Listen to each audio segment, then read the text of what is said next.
take a look at the 2020 Hall of Fame ballot and see who's. We're going to look at the returning nominees. You got Barry Bonds. What do you think? I was looking at his stats the other day, and they just blow you away. But I can't vote for the guy. I just think he cheated. I mean, I can't vote for him. I mean, other people, him and Clemens, I feel the same way about, but they're both around, 55 to 60% of the vote. Sound like they'll make it in a few years? They've got 2 years left, so they could make it. But if they don't make it, 2 years is tough. Yeah, if they don't make it, I think they're going to have a heck of a time getting in through the Veterans Committee because the Hall of Famers won't vote for him. Todd-Helton, we didn't see much of him. Yeah, and great numbers. Played in Colorado, so he's got that working against him. But he's a borderline guy. Jeff Kent, second baseman, played with the Indians, made the last out of the ALCS, right? Yeah, I vote for Kent, the all-time leader in home runs among second basemen. Right. I think he was an MVP when he went to the Giants. Pretty good player, Manny-Ramirez. Manny breaks my heart. I can't vote for him. Because he didn't have to do that, right? Yeah, he was and he got caught. We're going on conjecture with Clemens and Bonds and, guys like Pettitte. But he got caught twice. Yeah, right. He probably could have caught... Just to make sure. Yeah.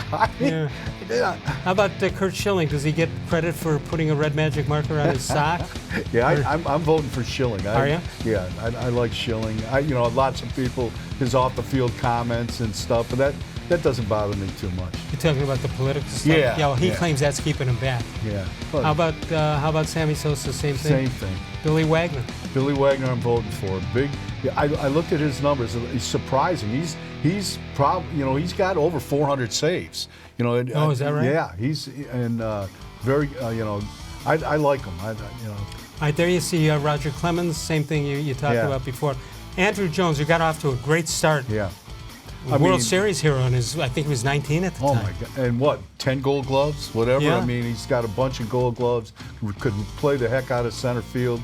His career kind of tailed off. He's a guy that I always want to look at a little more. I look at the stats a little more on him. Andy-Pettitte. I like Pettitte. The one time he admitted taking steroids, I don't know, but he always, he always figured he was going to get caught eventually. Yeah, he was, he was so steady for those Yankee teams. They could rely on him and pitched well in the postseason for me, I thought. Scott-Rolen from Jasper, Indiana. He played with the Cards, the Reds, who else? Yeah, Cards, Reds, and who else? That's Cincinnati. Well, that would be the Reds. Yeah, right. Yeah. Unless they change their names. I'd probably vote for Rolen. I think Phillies was the other team. How about Gary-Sheffield? I'll tell you why I wouldn't vote if I voted. He admitted that he made errors on purpose early on. You remember that? Yeah, and when he was playing for Milwaukee. Yeah, he wanted to get out so he'd overthrow first base on purpose. The dumb thing is he admitted it. Yeah. And he was running with Bonds and the steroids. So he's you look at his numbers. He's got over 500 home runs. Yeah. Great numbers. I have a tough Omar won't get in this year. Will he eventually get in? I think he gets in. I really do. It'd be a shame if he doesn't. He's kind of one of those guys that kind of splits the ballot. Because a lot of people say he got his numbers by longevity. So what? And that's what I say. I mean, they don't give jobs away in the big leagues to you when you're 40 years old. Yeah, not because they like you. Yeah. Also, he played in the National League, won 3 Golden Gloves there. Yeah. I mean, defensively, he's a Hall of Famer. People will hold the length of his career against him. Some voters will, and I've never understood that. Facebook question of the day. Let's take a look at it. There you go. Should Omar Vizquel be a Hall of Famer? Glenn Berger says yes, by all means. He was an elite shortstop, the best in his time. Good offensive player, batting second in the order for a strong offensive team in the 90s. He's the Ozzie Smith. If Ozzie Smith is a Hall of Famer, Omar should be one too. I mean, it's an obvious comparison, Ozzie and Omar.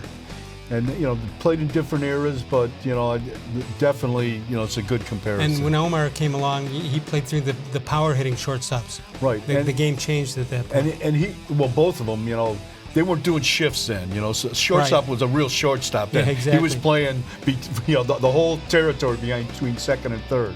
Ed Watkins says as good as Ozzie was with the glove, but higher career batting average. Sadly, I think defense alone won't get you to the Hall in this era. Dan Macy, yes, and he should go in with Chief Wahoo. All right, that's the Hall of Famer. Andy Mees, yes, 9 consecutive Gold Gloves and 11 in an era that featured Jeter, A-Rod, and Nomar Garcia-Parra. Says he was a Hall of Fame caliber defender at short. The writers can't overlook that much longer, can they? Well, yeah, I guess they could. Yeah. Dennis David, do you ever get into a discussion with your cohorts about players? Sometimes, yeah. Try to send them to go your way and vice versa? Yeah, you argue, you talk about them. You usually don't. We're not having fist fights over it, though. You're not throwing helmets at them. No. Dennis Davis should have been voted in on the first ballot. He changed the game with his defense. No easy feat. There you have it. Northeast.